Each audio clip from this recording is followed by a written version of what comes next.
Johnny Evers, Troy, New York native, Baseball Hall of Famer, elected in 1946, and the subject of our 2014 Tri-City Valley Cats Capital Region Heritage Night. Evers was born and raised right here in the Collar City and spent parts of 18 seasons in the majors. He had a .270 career batting average and a .356 on-base percentage. He played for the Chicago Cubs and helped lead the Northsiders to the 1907 and 1908 World Series titles. Furthermore, it's the 100-year anniversary of the 1914 Miracle Boston Braves that came back from last place at the halfway point of the season to also win the World Series. Evers, too, helped lead that team, hitting .279 and adding a .390 OBP. While his statistics and baseball resume help link him to the greats of baseball's past, it was Evers' glove and his mind which made him so great and helps keep him connected to the modern game. Johnny Evers was a very smart player and a very smart man, and he was a very small player compared to other players in baseball at the time. So second base was his position. He had to use brain over bronze, and to quote Johnny Evers, you know, back in the day, it was more a question of a battle of wits than it was a question of brawn versus brawn. A good example today is Moneyball, where they talk about statistics, where they talk about strategy.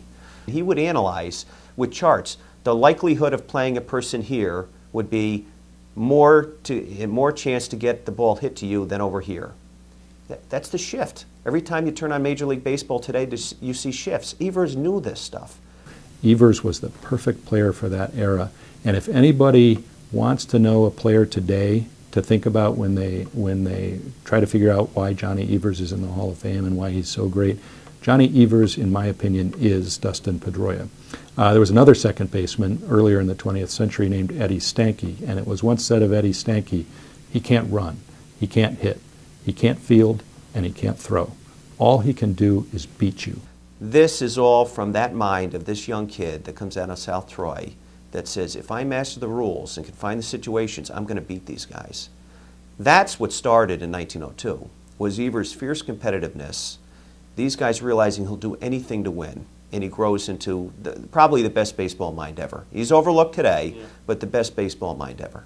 Johnny Evers wins 2 World Series and 4 pennants in 5 years with the Chicago Cubs, an integral part of one of the greatest teams in baseball history.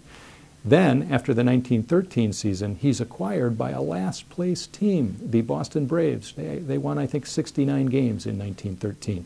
The next year, they win the World Series. When players are able to bring that kind of success with them, to me, that's a great argument for their status as Hall of Famers. Evers was also part of the most famous double play combination in baseball history. Tinker to Evers to Chance, a combination forever immortalized in baseball's sad lexicon.